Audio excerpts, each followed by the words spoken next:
Ismaël Aka, moi je reviendrai encore sur mon sujet avec toi. Dans Acte 11. Acte 11, le verset 18, 19 à 20. Non, écoute, j'ai voulu te corriger là-dessus en live, mais je vais le faire ici. Tu sais, le texte est clair. Le texte lui-même déjà te contredit et il faut comprendre certaines choses. Si vous dites que les disciples n'ont pas prêché, n'ont pas annoncé la parole, l'évangile aux non-juifs, sur base seulement de Acte 11, verset 18 à 20, là, déjà tout ce que vous dites est erroné. Pourquoi? La fois dernière, nous parlions, tu es allé prendre les hellénistes dans Acte 6. On est dans Acte 11. Tu fais une erreur. On avait défini, les hellénistes sont des juifs parlant le grec. Mais Acte 11 ne dit pas helléniste. Si Acte 11 voulait dire helléniste, calme-toi. Attends, on est en train de faire le sujet là, calme-toi. Si Acte 11 voulait parler, préciser les hellénistes, Acte 11 l'aurait précisé. Ça, c'est une chose. La deuxième chose, regarde ce que le texte dit clairement. On te dit au verset 19.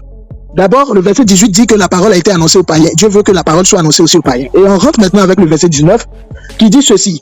Ceux qui avaient été dispersés lors de la persécution survenue après la mort d'Étienne allaient jusqu'en Phénicie, dans l'île de Chypre et à Antioche. Mais ils n'annonçaient la parole qu'aux Juifs. Maintenant, on te dit cependant. Le cependant qui est là, marque le contraste, la différence. Donc, tu écoutes. Cependant, certains d'entre ces disciples-là, qui étaient originaires de Chypre et de Cyrène, vinrent à Antioche et s'adressant aussi aux non-juifs pour leur annoncer la bonne nouvelle. C'est une autre version que j'ai. On dit c'est précisé non-juif. Tu vois, dans d'autres versions, on dit grec. Maintenant, toi, tu t'en vas. Le verset 19 dit clairement. Le verset 19 dit annonçant la parole qu'aux Juifs. Et ces Juifs-là, ils sont dans la diaspora. Le jour où nous faisions, toi et moi, le débat et qu'il y avait le mot grec, tu disais que les Grecs là sont des Juifs. Pourtant, je t'ai dit c'est faux, parce que si c'était des Juifs, le verset 19 allait les mettre dans le même lot que ceux qui étaient les Juifs. Maintenant, toi, tu viens dire que le thème grec ici, dans le verset 20 là, ce sont les Juifs. C'est faux. Les Juifs relevés au verset 19 sont bien distincts des Grecs qui ont été nommés au verset 20. Ça, c'est clair. Il faut que tu saches ça. Non seulement tu as menti, Simon. Tu dis, moi, il dit que les hellénistes sont des Juifs. Non, vous n'écoutez pas quand on parle. Il n'est pas dit que ce sont les Juifs. Il dit que ce sont les Israélites habitant la Judée. C'est des enfants d'Israël qui parlaient la langue grecque. Il n'est pas dit que ce sont les Juifs. Il dit que ce sont les Israélites habitant la Judée. Ah! Ça fait pitié, hein?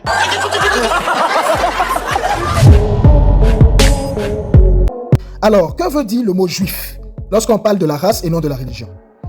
Ce mot a été utilisé pour la première fois dans la Bible, dans le livre de 2 Rois, chapitre 16, verset 6. Nous utiliserons à cet effet la Bible Thompson. 2 Rois, chapitre 16, verset 6. Ce mot, je l'ai mis en surbrillance. Il y a un indice de renvoi auquel il est rattaché une note explicative. Voilà. On nous dit, première apparition de ce mot dans la Bible.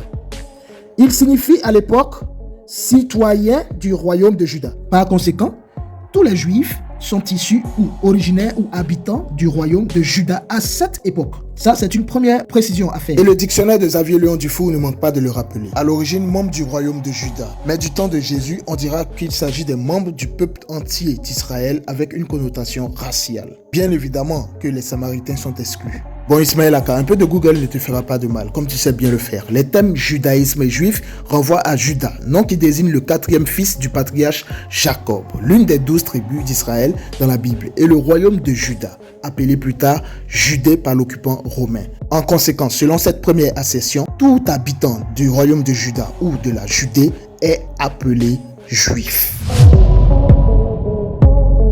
Dans Actes des Apôtres, chapitre 11, verset 1, là, oui. Les Grecs qui sont employés ici, là, oui. ce ne sont pas un autre peuple, ce sont les enfants d'Israël, ce sont les Juifs. Les Grecs que tu vois là, dans la Bible, on les appelle les hellénistes. Tu dis, moi, il dit que les hellénistes sont des Juifs. Non, il n'est pas dit qu'ils sont les Juifs. Les Grecs que tu vois là, dans la Bible, on les appelle les hellénistes. Ce sont les enfants d'Israël, ce sont les Juifs. Les Juifs là, oui. Les Juifs là, oui. Ce ne sont pas les Grecs dans la Bible. J'entends pas. Je dis, tu m'entends? Oui. Tu m'entends? Oui. Les Juifs là, oui. Ce ne sont pas les Grecs dans la Bible. Ça fait pitié, hein?